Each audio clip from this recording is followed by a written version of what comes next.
VD. സതീശനെ വെല്ലുവിളിച്ച് DYFI രംഗത്തെത്തുന്നതാണ് നമ്മൾ കണ്ടത്. വടിവാളായിട്ട് എനിക്ക് ചുറ്റും 8 പേരാ. അത് നിസ്സാർക്കാരല്ല, വടക്കമ്മലെന്നുള്ള ടീം.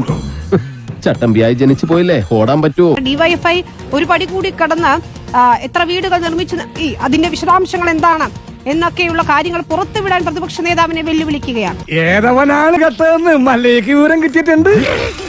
ഏതായാലും വെല്ലുവിളി ഉയർത്തിയ പശ്ചാത്തലത്തിൽ പ്രതിപക്ഷ നേതാവ് വി.ഡി. സതീശൻ ഇതിന് മറുപടി നൽകാൻ തയ്യാറാകുമോ എന്നത് തന്നെയാണ് അറിയേണ്ടത്. ഇനി നീ എങ്ങാനും ഏതായാലും വലിയ തരത്തിൽ തന്നെ രാഷ്ട്രീയ ആയുധമാക്കി മുന്നോട്ട് കൊണ്ടുപോകാൻ തന്നെയാണ് ഇടത് കേന്ദ്രങ്ങളുടെ തീരുമാനം. എന്ത് പറ്റിയടാ?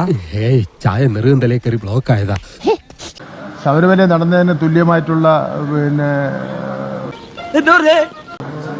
പ്രശ്നം തന്നെയാണ് ഇതിനെ നമ്മൾ കാണേണ്ടത്. വേറെ വല്ല വകുപ്പും ചേർത്ത് അവനെ 3-4 മാസം ഉള്ളിൽ തള്ളാൻ നമ്പൂരിശം പോലീസിന് എന്ത് തരണം? ശബരിമലയിൽ നടന്ന പോലുള്ള ഒരു കൊള്ള തന്നെയാണ് ഈ പുനർജനി സംഭവത്തിലും നടന്നിട്ടുള്ളത്. എങ്ങനെ ഇരിക്കണം? ഒരു ഉപകാരം ചെയ്യൂ, പറ. നീ വാ പൊളിക്കരുത് പ്ലീസ്.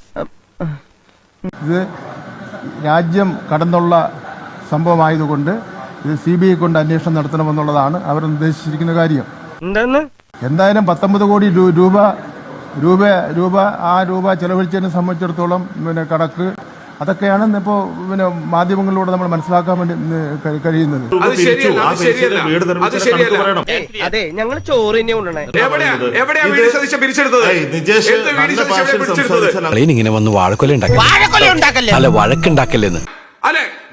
തുടക്കം മുതൽ എന്നെ വ്യക്തിപരമായി ആക്ഷേപിക്കല്ലാതെ ഞാൻ ചോദിച്ച ചോദ്യങ്ങൾക്ക് മറുപടി പിന്നീട് വരെ അവസരം കിട്ടിയില്ല. നിങ്ങൾ തുടക്കം മുതൽ പറയുന്നത് വി.ഡി. സതീശനെ തകർക്കാൻ വേണ്ടി CPM ഉണ്ടാക്കുന്ന കഥയാണ്. എന്തിനാ നമ്മൾ അങ്ങനെയൊക്കെ ചിന്തിക്കുന്നത്? വി.ഡി. സതീശനെ UDF-നെ തകർക്കാൻ വേണ്ടി തെരഞ്ഞെടുപ്പിന് വേണ്ടി കൊണ്ടുവന്ന ഒരു സ്ക്രിപ്റ്റ് ആണ് അങ്ങ് പറയുന്നുണ്ടല്ലോ. വെള്ളിയാഴ്ച ദിവസമായിട്ട് നീ എന്നെ വെല്ലുവിളിക്കുന്നോടി.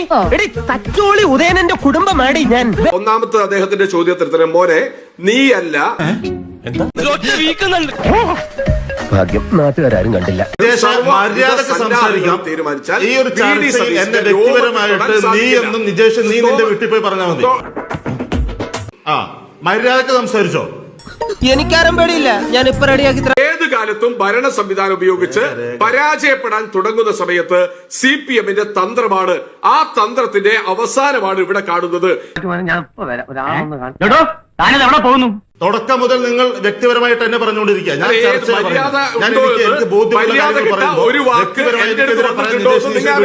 നീ ഒരു കോപം പറയണ്ടാ, ദൈവനെ കൊല്ലണ്ട പന്നി. എന്തൊക്കെയായിരുന്നു തള്ളു. ഒരു കാര്യം ചെയ്യട്ടെ, പിണറായി ഭരണകൂടം ഈ വിഷയവുമായി ബന്ധപ്പെട്ട് നമ്മുടെ വിജിലൻസ് അന്വേഷിച്ച മുഴുവൻ രേഖകളും പബ്ലിക് ആക്കട്ടെ. നിനക്ക് ഒരു വാക്ക് പറയാൻ പാടില്ലായിരുന്നോ? നീ എന്റെ ആളാണ്. ഷാനിബ് 5 വർഷമായി FIR പോലും ഇടാൻ പറ്റാത്തൊരു കേസിൽ ഏത് അന്വേഷണത്തിന് തയ്യാറാണ് എന്ന് കോൺഗ്രസ് വ്യക്തമാക്കി കഴിഞ്ഞു. ഇനി എന്താണ് പരാതി? പല്ലുവേന ഒരു തമാശ പറഞ്ഞല്ലോ, പല്ലുവേന കാര്യമായിട്ട്